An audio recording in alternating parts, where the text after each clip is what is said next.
All right. This Hello meeting, and this meeting is welcome. Yeah, being feel safe. recorded. It just came up. This meeting is Yeah, being recorded. just so you know, Jim, you just need to know. Now I know. Yeah, I got We to don't be want you to careful say what I anything say. silly. I got to be careful what I say now, a little bit.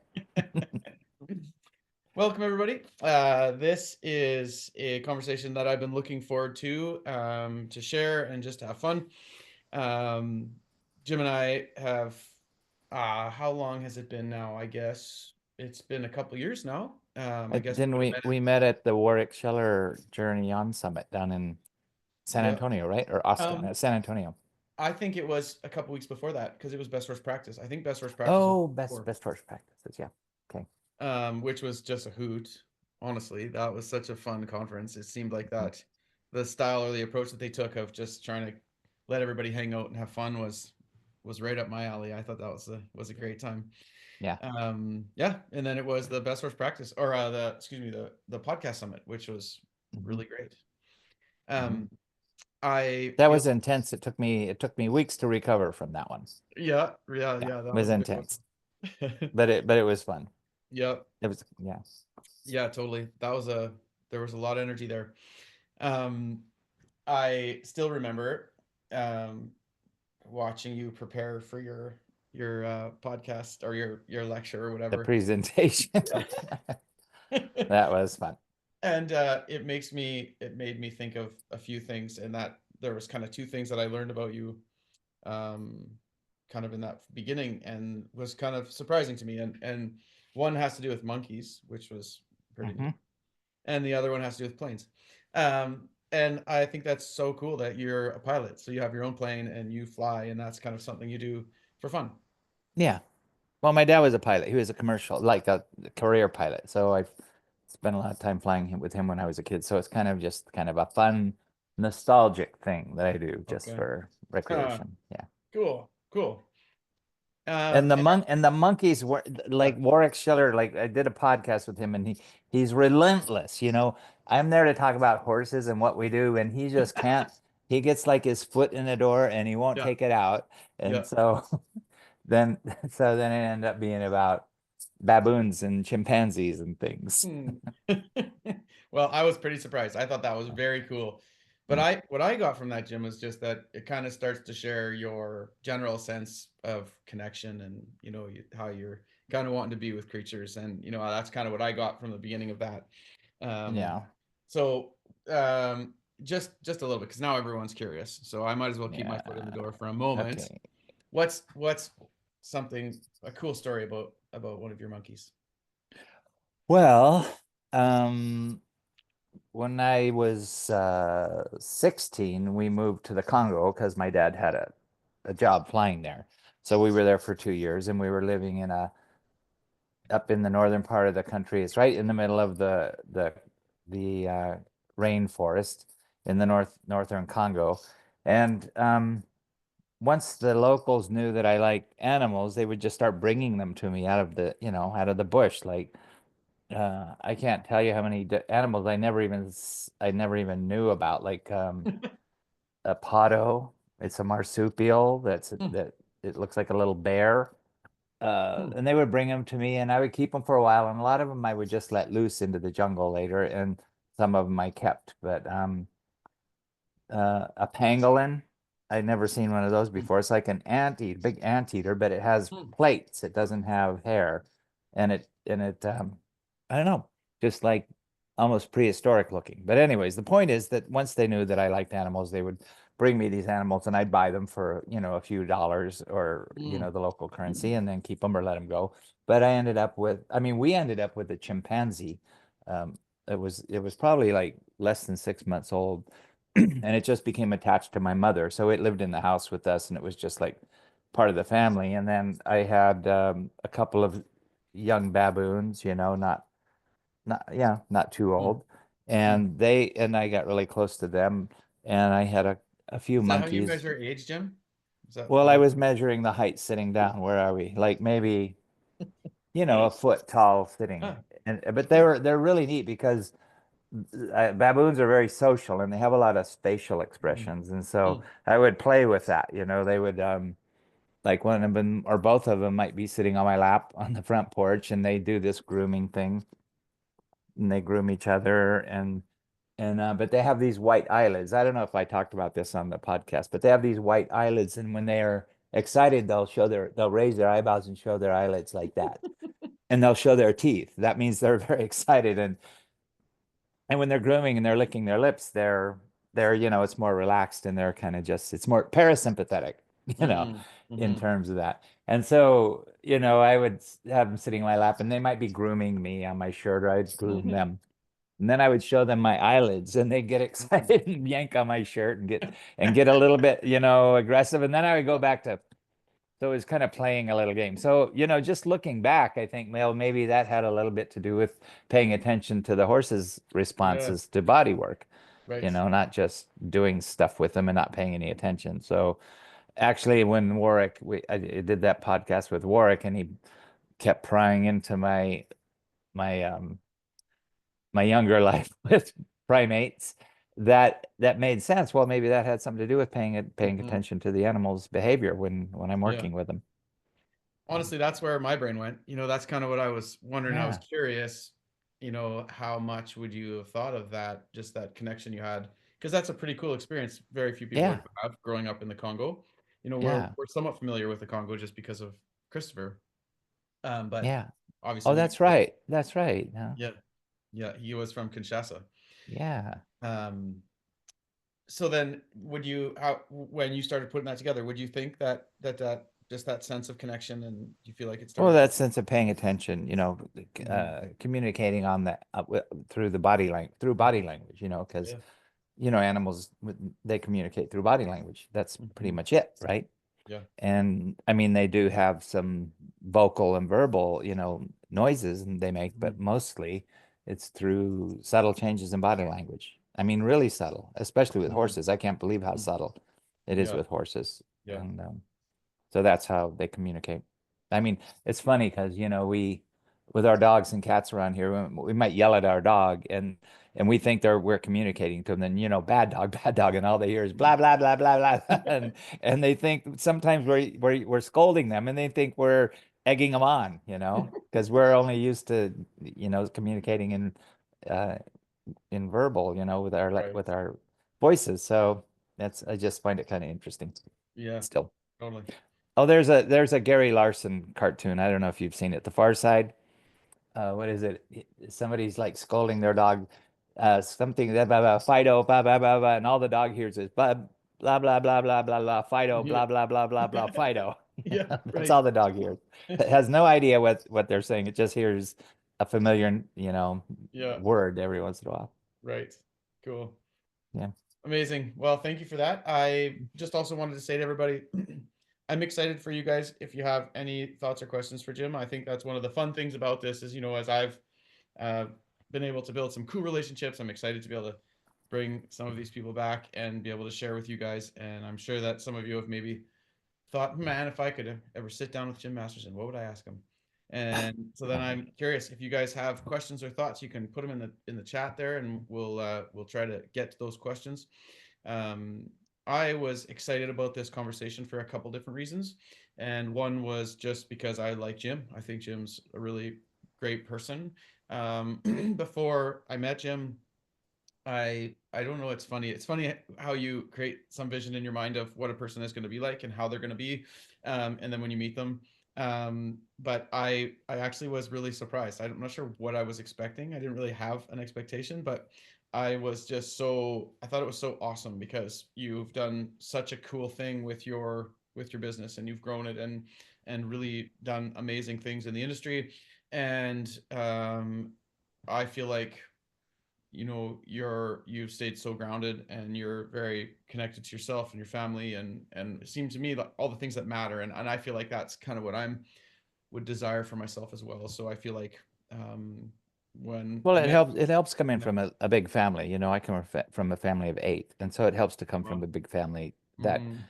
basically got along pretty well, and that's helpful if you're, Right. but also not to, get too much into the business side. I kind of look at it as sharing. I'm sharing Right. whatever I have to offer, Yeah. and making a living at it, which is Right. nice, because well, that's the only way you can keep it going. But Yeah. rather than looking at it as like all dollars and cents, look at Mm-hmm. it as sharing Mm-hmm. what you have to offer, and Mm-hmm. um, going that route. It's just a way of looking at it, because it's easy to get caught up in like things get going and you get successful, and people really want to learn, and then you start to look at it in terms of like numbers, and I don't Mm-hmm. like you know I like Mm-hmm. I don't like to get you I don't want to get caught up in that. It's Sure. still a business and you still got to make it run, and it's working, but I don't want it to turn into just about a business. Yeah. Mhm. Yeah, 100%. I totally agree with that, and I find that it's this crazy juggling act, especially when you Mhm. enjoy what you do and you want to share a message. And I feel like at this stage Mhm. for me, I've recognized that this message it's important to share. You know, Mhm. it's having an impact on horses. It's having an impact on people's lives. Yeah. Um, and then finding that balance between uh, Yeah. trying to make it work and put food on the Well, table. when it gets bigger than you are, it has Yeah, to be organized, and yeah, you need it to be organized. And then you get people like, well, you have Rosanna, and I have yeah, people on our staff like Megan and yeah. Kate and all them Hmm. to keep it organized. And so I guess that's when it turns into kind of a business, but you got to Right. keep it organized if you want to keep it growing and keep it out there. Yeah.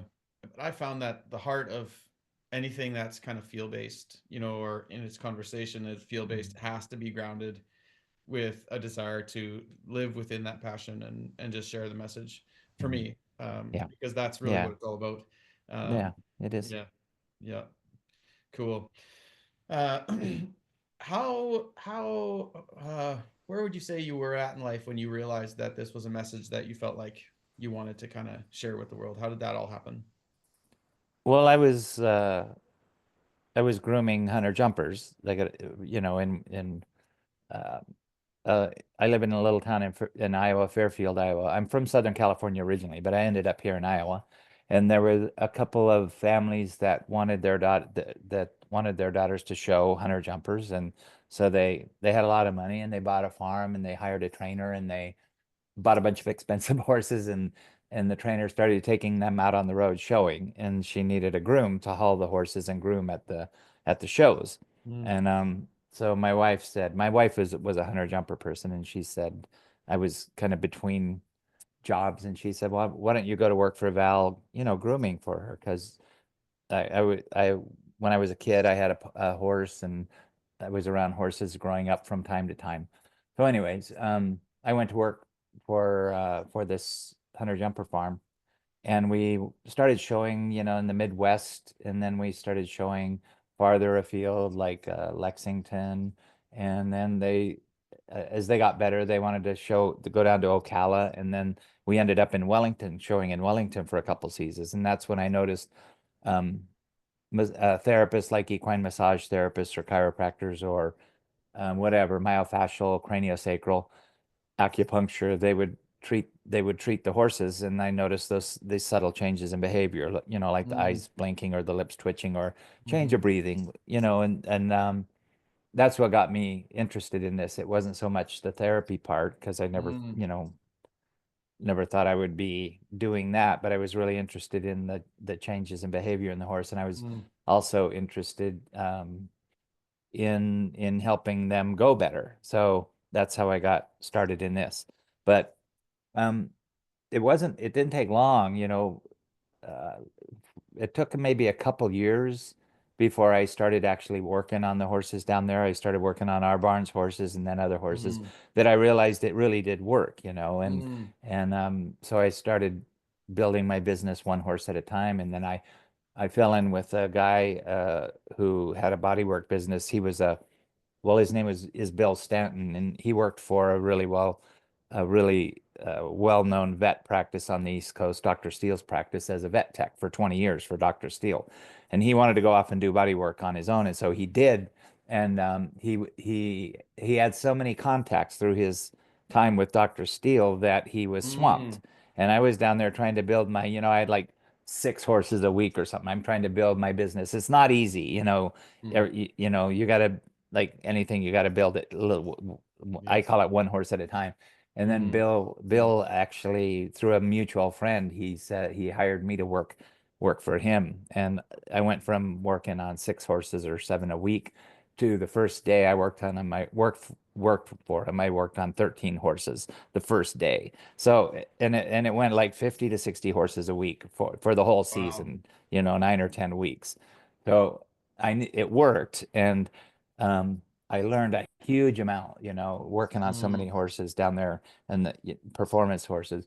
But between horse shows, between Wellington and Lexington and I don't know, Cleveland and Lake Placid, all throughout the year, I would work on local horses, but people wanted to start to learn it because it's so interactive with the horse. It's not just mechanically working on a horse. You're really great. doing it with the horse. So people wanted Mhm. to learn it. So I started to, I'm sorry, I started to do weekend clinics, and it just went from there.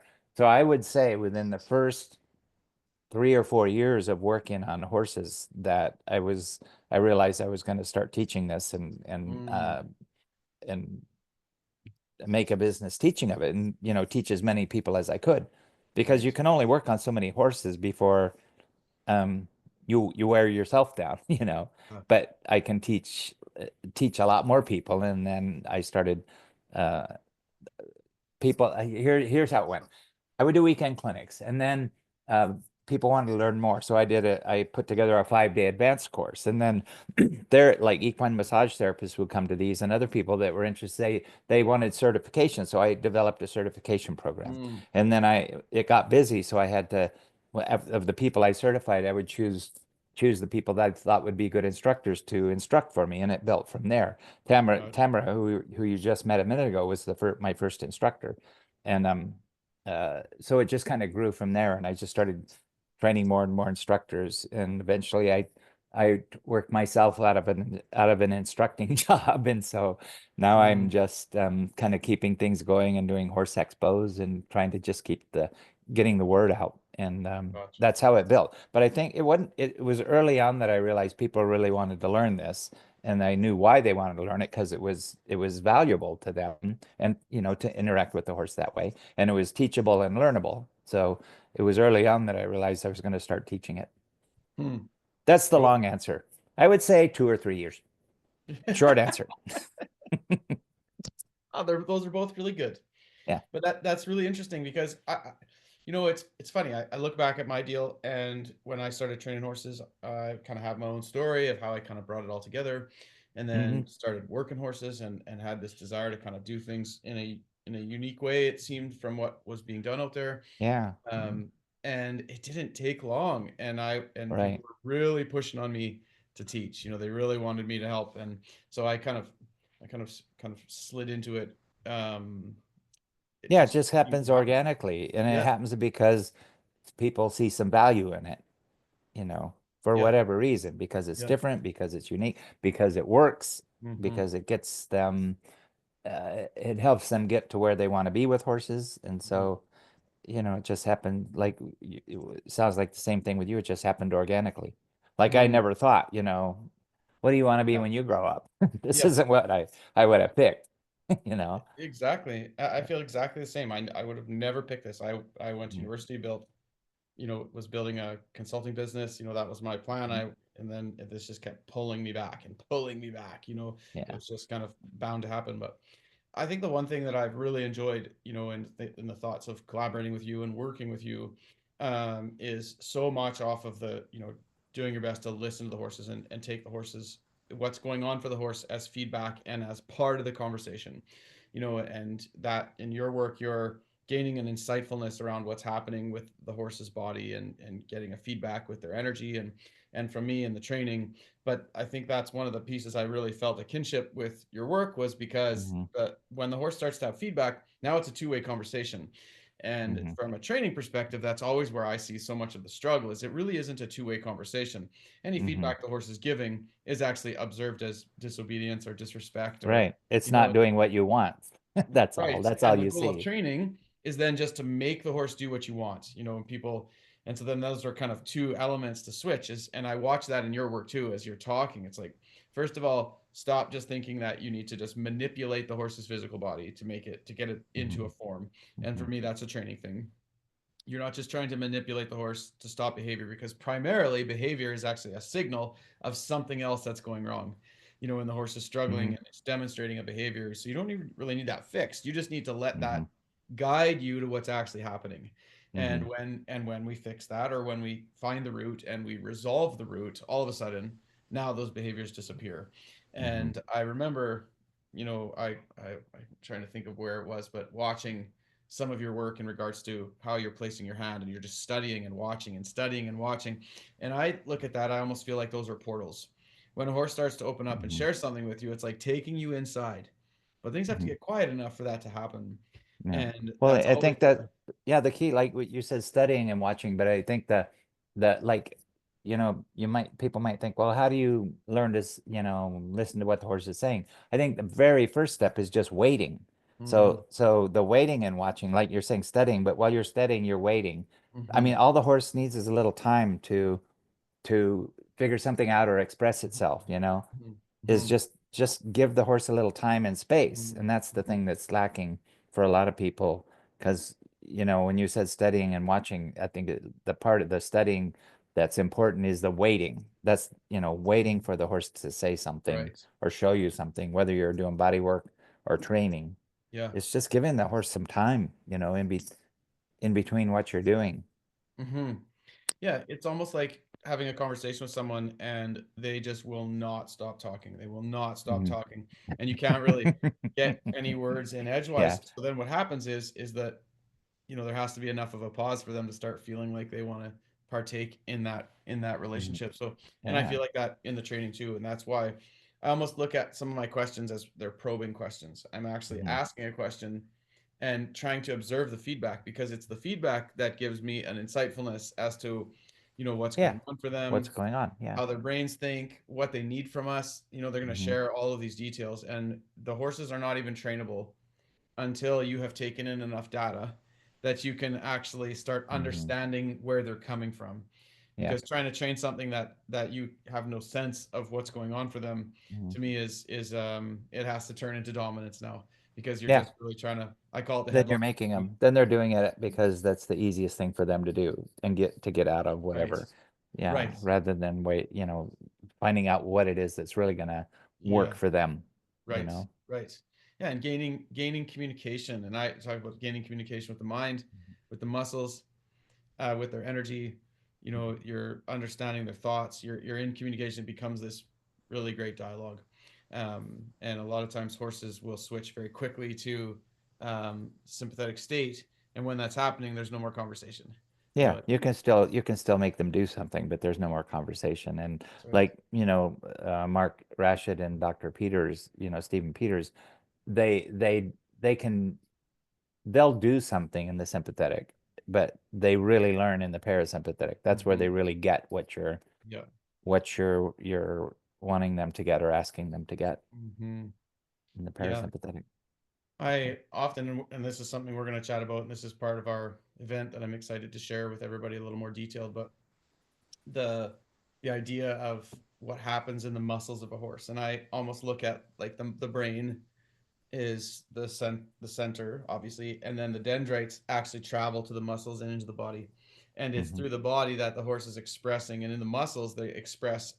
That's almost like storage points for what's happened in their experiences, and how they hold, Hmm. and their thoughts, and there's like these stories written Yeah. in the muscles. And that's kind of part of my body mapping work, is being able to get to a place where you can connect with the muscles and actually get that readout of what's happened and what's going on.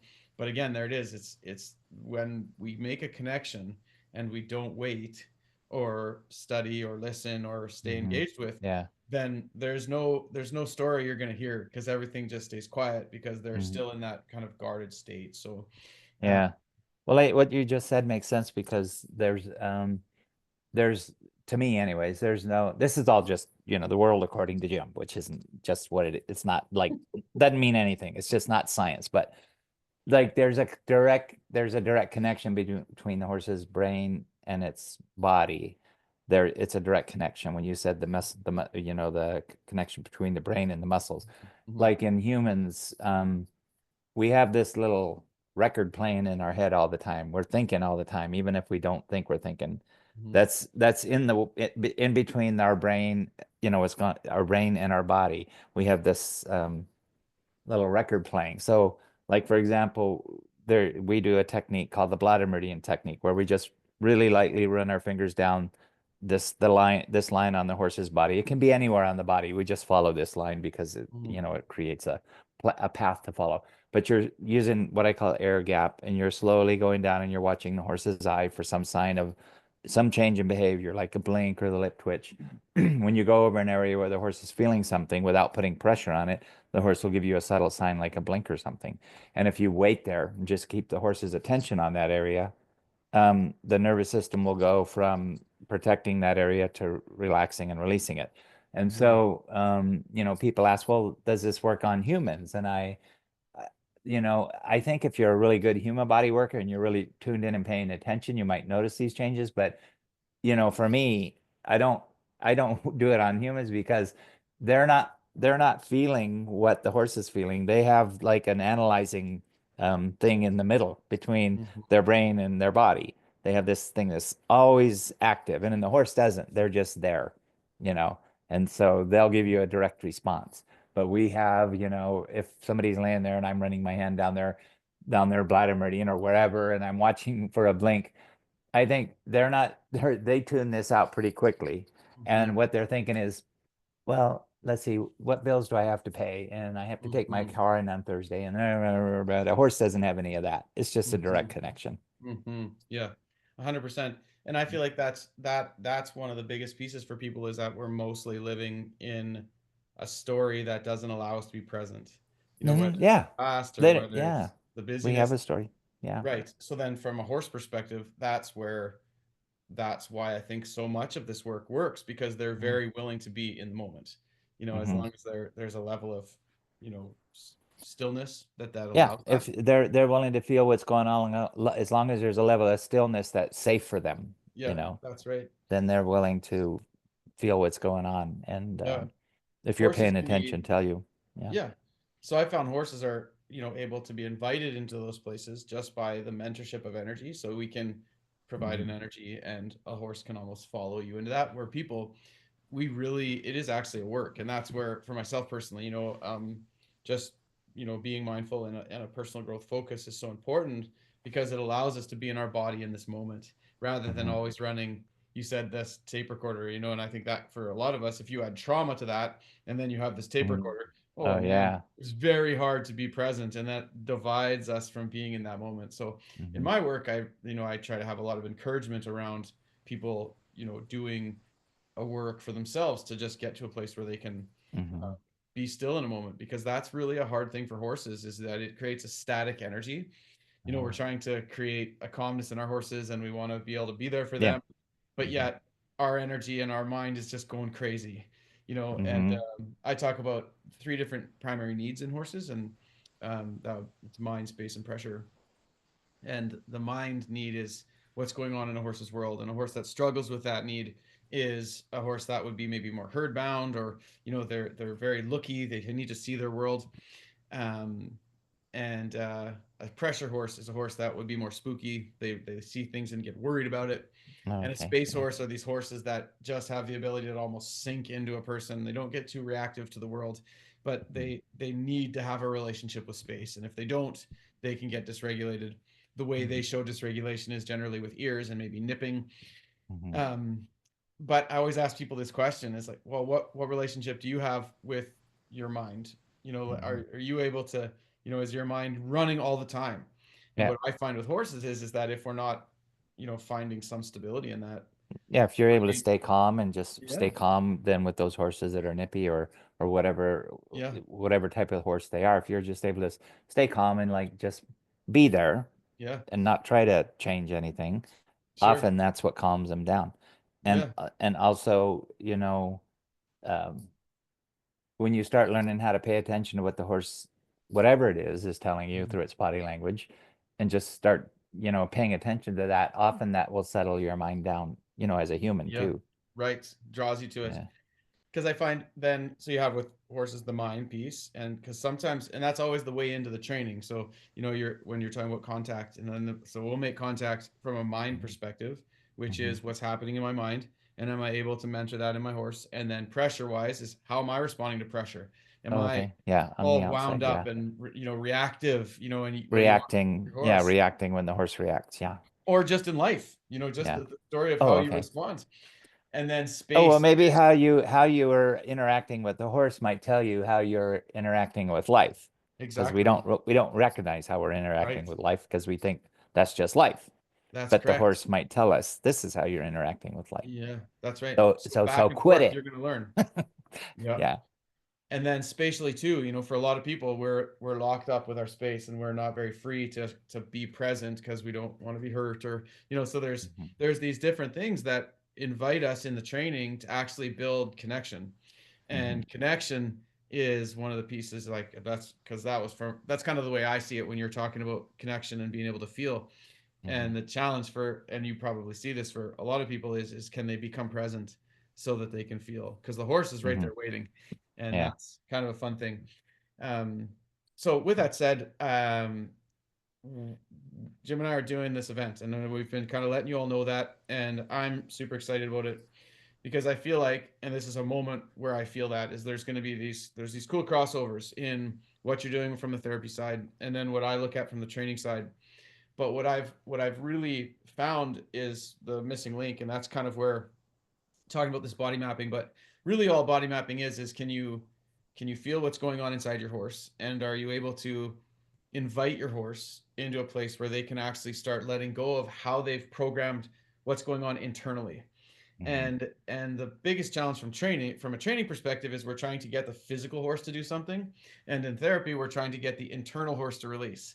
And the thing which I think we need to turn around is that we actually in training need the internal horse to release. We need to bring the Yeah. internal element of a horse into an understanding so they bring their bodies to it. Hmm. So being able to kind of synergize the mindset around release the way you are, which is not Hmm. just, relocating bones and adjusting this and that. There's a Hmm. much more connected element for people to really think through, which is what I really Hmm. liked about it. Um, and then connecting that to body mapping, to me, what we need to do is we need to be able to bridge therapy and training, and we need Hmm. to really kind of clasp that together. And I feel Hmm. like that's kind of the idea of the body mapping. Now, I'm also very excited to get your take coming from the therapy side, and I'm reaching from the training side up to the Uh-huh. therapy side, and to really glue those things together and then start giving people things that they can work on from this From both. perspective. Yeah. Yeah. Well, it'll be interesting. It's an experiment. It's the first time we've That's done right. anything together. So Mm-hmm. um so it'll be really interesting. Yeah. Yeah. Yeah, totally. I think I think there's going to be the way that I've kind of set it out is, and we'll go back and forth on this for sure, but sometimes where I'll have you talk on a talking point, and then I'll talk on a talking point, and then Mhm. slowly what the plan is to just Oh get to a yeah, place where they'll sharing. come together. Yeah. Yeah. Yeah, we're gonna be Right. filling the gap. Yeah, exactly. Exactly. Yeah. Because some things I'm going to be doing are going to open up a thoughtfulness from the therapy side. And then there's going to be times there's things you're doing. And I just really hope to be able to bridge this, because this is probably the biggest challenge. And I've said this before. Maybe you've heard me say this, Jim, but I feel for therapists a lot of times, because when people are working horses in a way that it doesn't honor the releases that are produced in therapy. You Hmm. touch the lead rope, you pick up the bridle, you add a pressure, and it causes the horses to go into places that they now hold. The therapy is going to look like it isn't working. You see, Hmm. that's always the challenge for me, is because then it makes it can make a therapist look like they're not doing their job almost sometimes, because Hmm. so then this is the yeah, again, this is kind of Well, what that's what I say. I think they're just one of the things that's lacking is taking the time, allowing the horse to show what's going on. Even with any modality, whether you're massaging or doing anything, I think a lot of times we're just expecting, you know, immediate results or no results. And so you just doing something, then step back, take all the pressure off the horse and yeah, see how the horse's nervous system responds. yeah, And then if you like, sometimes, you'll be working on a horse and doing some things, and then you'll step back to see what they have to say. And mm-hmm, then like some horses right away, they'll show you. They'll lick and chew, they'll start yawning, they'll take a deep, exhale, they'll shift their weight from leg to leg.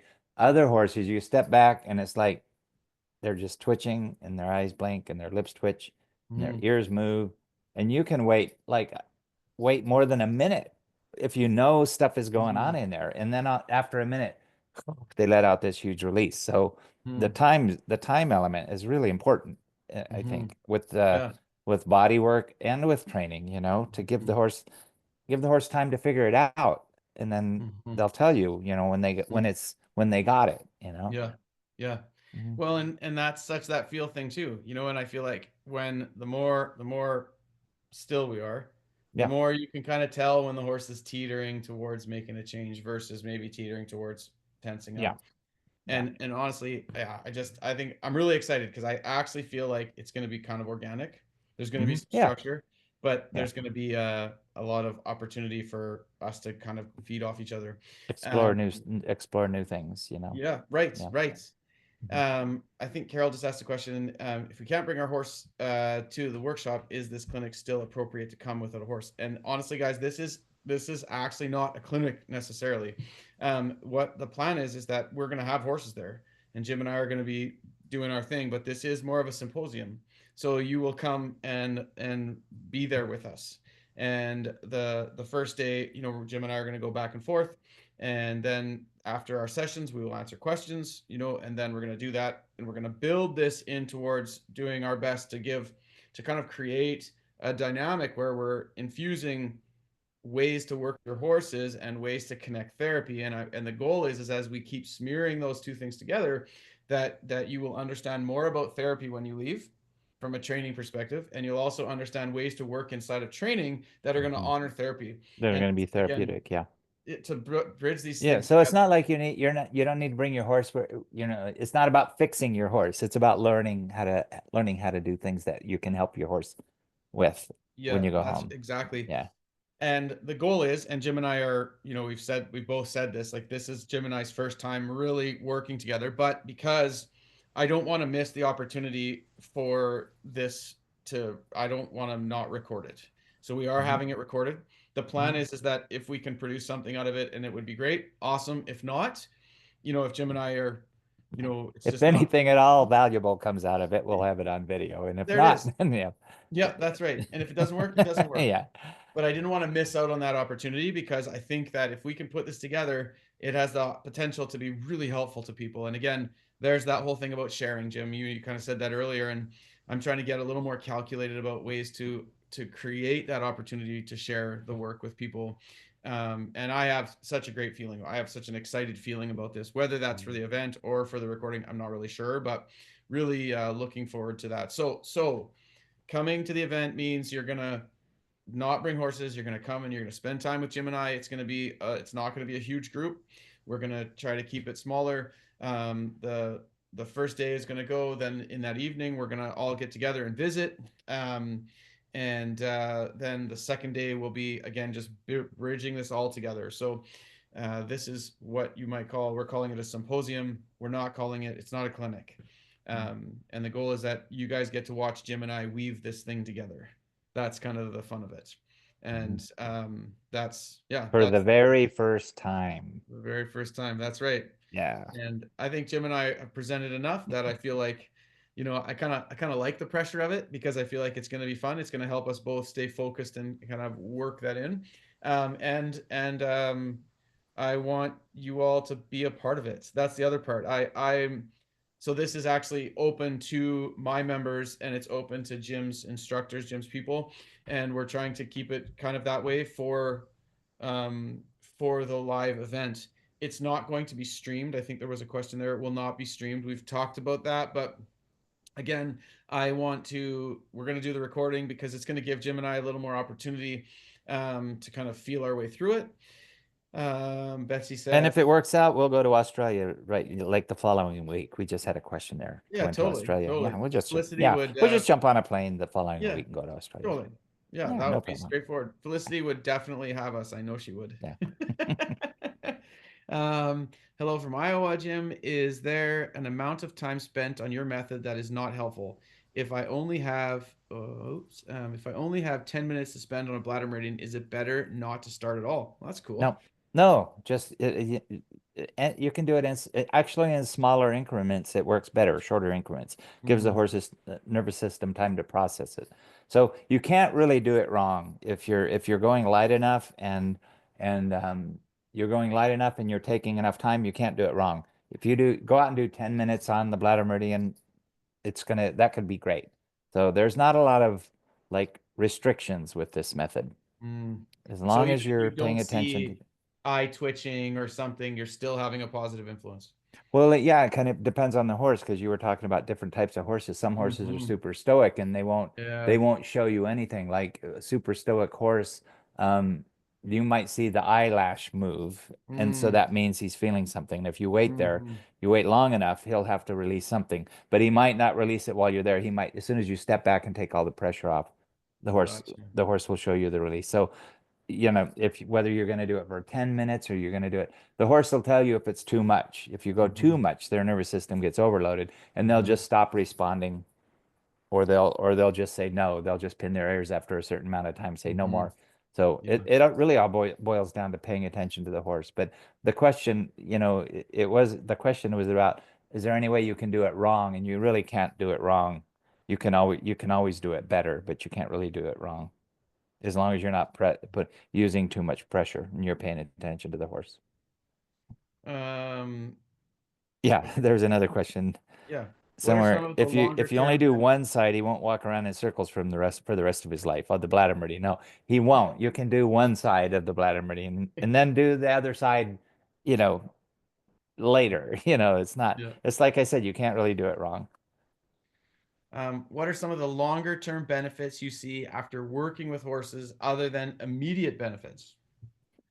Um, a lot of times, people will do the bladder meridian, and I've gotten a lot of emails saying they went on YouTube and they went out and did the bladder meridian on their horse, and it made a huge difference. So the horse had been like horses that have been holding something inside for years and years and years, maybe from some past physical issue or physical trauma or emotional, holding up like they'll have a horse that's just not really out there, not really out there with them. And you do the bladder meridian and they just completely let go of something internal, that they've been holding on for years and years and years. So I would say that would be a long-term benefit. But on a performance from a performance point of view, everything we're working on in the body is caused by something. It's either caused by their just normal work, overwork, the riding style, saddle fit, sore feet, dental issues. It's all caused by something.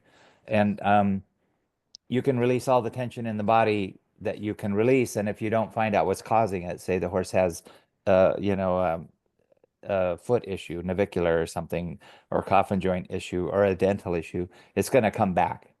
So the tension is going to come back. So the long-term benefits all depend, to some degree on what's causing what we're finding in the body. If you just have a horse that is holding on to tension from just its normal life, what's going on in its life and the work it's doing, and you release it, and then they'll probably be good for, who knows, a long time. But if you have a horse that has a foot issue or a saddle issue or a dental issue, you can release the tension in the body, the physical tension, but what's causing it is going to cause it to come back again. So that Mm-hmm. that kind of has to do with the long-term benefits, like what's causing. Does your horse have a chronic issue, or does it have an issue that can't be remedied, or an issue that you don't know about that causes the tension to keep coming back? So let's dial that question in just one more, Jim. So then if you have a horse that does have a chronic issue and you Hmm. build some releases, um, what is the and maybe this is just a depends and it's whatever horses, but if Yeah. it is a Mhm. chronic issue, you're going to do the work. How quickly are you going to see that the work diminish if it's something chronic? Oh, well, again, it's a depends question. Yeah. So, like if the horse is compensating for something for years and years and years, um, or it had a really serious issue years ago and it still held, then the issue is remedied, but it still is holding on to that Mm-hmm. compensation tension. Mm-hmm. Um, then you might see a pretty big change, when you let Yeah. it go. Right. Um, you Yeah. might see a big change in that, like you have a new horse. I'm not saying you can fix every horse, but if the horse has been holding on to something, or or where the primary issue isn't there anymore. You might see a big change in the horse, and that's Yeah, good. right. Yeah. Mhm. This is a good one, and this is one of the things I'm super excited. I actually think this answer is going to come more clearly at our event. The question is, Jim, is there any of the method you can do from horseback with plenty of patience, of course? What are your thoughts there, Jim? Well, well, as far as the techniques we use, there really isn't a whole lot you can do from the saddle, but you can ride the horse in a way that that allows the horse to release muscle tension, Mm-hmm. or after you've released it, that keeps them, loose and fluid, is how you ride the horse. And also with groundwork, as you know, that Yeah. you can do a lot, you know, to allow the horse to turn off the muscles that it's using, that it doesn't need to be using, Mm-hmm. Yeah. which usually Yeah. comes from the rider. That's right.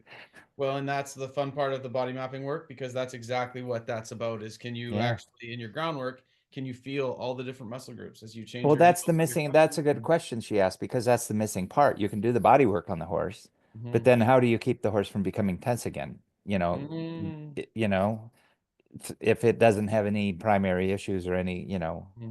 any serious primary issues, how do you keep it from becoming tense again?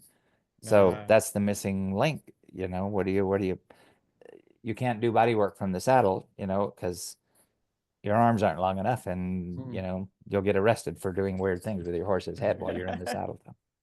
But the cool part is if we can change the definition of our reins, we can change the definition of our halters to connect and honor the body work, and Hmm. that's the body mapping. We can do Yeah. that from the groundwork in the saddle. And this is partly, you guys, this is also some of the things that I'm really excited to show Jim my body mapping with and Hmm. for us to do this together, and then to show that in the saddle so that we can dial in, because I'm really Hmm. excited to show Jim something and have him say, well, you know what, if you thought of this, this, and this, that would help. Yeah, And I because when want, we're yeah, working on the horse, we're working on specific parts of the body as we go through the mhm, body. We do the whole horse head to tail. Not every session, but you don't want to just address the problem. Like a horse has a yeah, sore back, you don't just go to the back. You release tension in the front and behind, and then you go to the middle. But you don't have to do it all in the same session. But right. um, as you're working on specific parts of the body, if you that makes you aware of what's of that part of the body, then when you're doing groundwork or riding, you can keep your attention on keeping that part of the body loose, Mhm. whether it's the pole and neck, or the shoulders, or the hind end, the Yeah. lumbosacral junction, or the yeah. So just doing the body work on those parts of the body makes you aware of where your horse was holding tension, and you can keep Mhm. it loose. And then part of the body mapping is actually by the feel of your energy and the connection of your hand, you can actually put those two things together so that you can actually connect to the very thing that you released. And Hmm. that's where I Yeah. think the fun is going to be, so that you can Hmm. actually put that release that you put in there into the lead rope, Hmm. because that's the part of that missing key again, is that the Hmm. definition of our halter is not supporting that. So if we can get a little bit more aware of what internal release feels like from a therapeutic perspective, Hmm. and secondly, we can connect the rein. The goal is to get to a place where we can teach our lead rope and our reins to have a therapeutic response. That would be the Hmm. goal. Like that's Right. that's body mapping in its highest form. Well, you might make they're like an extension of your hands as far as body Exactly. work goes. Yeah. Yeah. Well, now you have reins. So you said, Mhm. you'd look weird if you were trying to do therapy on your horse.